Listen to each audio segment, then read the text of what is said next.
نحمده ونصلي ونسلم على رسولنا الكريم اما بعد فاعوذ بالله من الشيطان الرجيم بسم الله الرحمن الرحيم الصلاة والسلام عليك يا رسول الله الصلاة والسلام عليك يا حبيب الله۔ الحمدللہ عز و جل اللہ تبارک و تعالیٰ کی توفیق اور مرشد کریم کے فیضان سے ایک بار پھر ہم جمالیہ شریعت کورس میں حاضر ہیں۔ وضو کی سنتوں میں سے ایک سنت دونوں ہاتھوں کو گٹوں تک تین بار دھونا، یہ وضو میں سنت ہے۔ اس سے متعلق چند مسائل کہ اگر پانی بڑے برتن میں ہو اور کوئی چھوٹا برتن بھی نہیں کہ اس سے پانی انڈیل کر ہاتھ دھوئے، تو اب بندہ وضو کس طرح کرے گا؟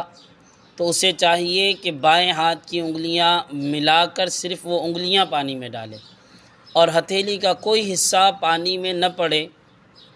پانی نکال کر دایاں ہاتھ 3 بار دھوئے،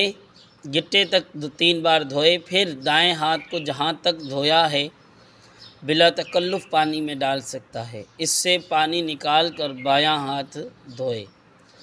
اور یہ اس صورت میں ہے کہ ہاتھ میں کوئی نجاست نہ لگی ہو، ورنہ کسی طرح پانی میں ہاتھ ڈالنا جائز نہیں۔ ہاتھ ڈالے گا تو پانی ناپاک ہو جائے گا۔ اب فرماتے ہیں کہ اگر چھوٹے برتن میں پانی ہو یا پانی تو بڑے برتن میں ہے مگر وہاں کوئی چھوٹا برتن بھی موجود ہے، تو اگر کسی شخص نے بے دھویا ہاتھ پانی میں ڈال دیا بلکہ انگلی کا پورا یا ناخن ڈالا تو وہ سارا پانی وضو کے قابل نہ رہا، وہ سارے کا سارا پانی مستعمل ہو گیا۔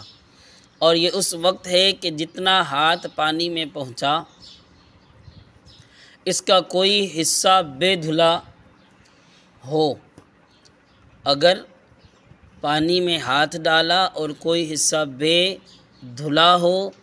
تو جو ہے کہ پانی مستعمل ہو جائے گا، ورنہ اگر پہلے ہاتھ دھو چکا اور اس کے بعد حدث نہ ہوا ہو، کوئی وہ جو ہے کہ وضو اس کا نہ ٹوٹے، وضو اس پر جو ہے کہ ضروری نہ ہو، تو اس صورت میں تو جس قدر حصہ دھلا ہوا ہو اتنا پانی میں ڈالنے سے پانی مستعمل نہیں ہوگا، اگرچہ کوہنی تک ہو۔ بلکہ غیر جنب شخص نے اگر کوہنی تک ہاتھ دھو لیا تو اس کے بعد وہ بغل تک ہاتھ ڈال سکتا ہے کہ اب اس کے ہاتھ پر کوئی حدث باقی نہیں، چونکہ اس نے ہاتھ دھو لیا ہے تو حدث اب اس کے ہاتھ میں باقی نہیں۔ ہاں، جنبی جو شخص ہو وہ جو ہے کہ کوہنی سے اوپر اتنا ہی حصہ پانی میں ڈال سکتا ہے جتنا دھو چکا ہے کہ اس کے سارے بدن پر حدث ہے۔ اب یاد رکھیں جنبی اور غیر جنبی شخص کون ہوتا ہے؟ جس پر غسل واجب ہو، جو ناپاک ہو، اس شخص کو جنبی کہتے ہیں، اور جنبی جو شخص ہوتا ہے اس کے پورے بدن پر حدث ہوتا ہے، اور جو غیر جنب شخص ہو اور بے وضو ہو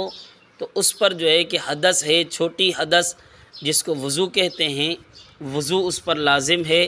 تو اب اگر اس نے اعضائے وضو، جس طرح ہم نے پہلے سنا کہ کوہنی تک ہاتھ دھو لیا تو وضو میں کوہنی تک ہی، کوہنی سمیت ہی ہاتھ دھونا جو ہے کہ یہ فرض ہے۔ اب اس نے اتنا دھو لیا ہے تو اب اس کے جسم پر بقیہ جو جسم ہے اس پر کوئی حدث نہیں، تو اب ایسا شخص اگر کوہنی تک ہاتھ دھونے کے بعد بغل تک ہاتھ ڈالے گا تو پانی مستعمل نہیں ہوگا۔ اور اگر کوئی جنبی شخص ہو جس پر غسل واجب ہو اور اس نے کوہنی تک ہاتھ دھو کر بغل تک پانی میں ڈالا تو پانی مستعمل ہو جائے گا۔ اللہ تبارک و تعالی سے دعا ہے کہ اللہ تبارک و تعالی عمل کی توفیق نصیب فرمائے، مرشد کریم اور حضرت جی کا فیضان ہم سب کو نصیب فرمائے۔ اللہ تبارک و تعالی مرشد کریم اور حضرت جی کے عمر کو دراز فرمائے، آمین بجاہ النبی الامین صلی اللہ تعالی علیہ وسلم۔ وما علینا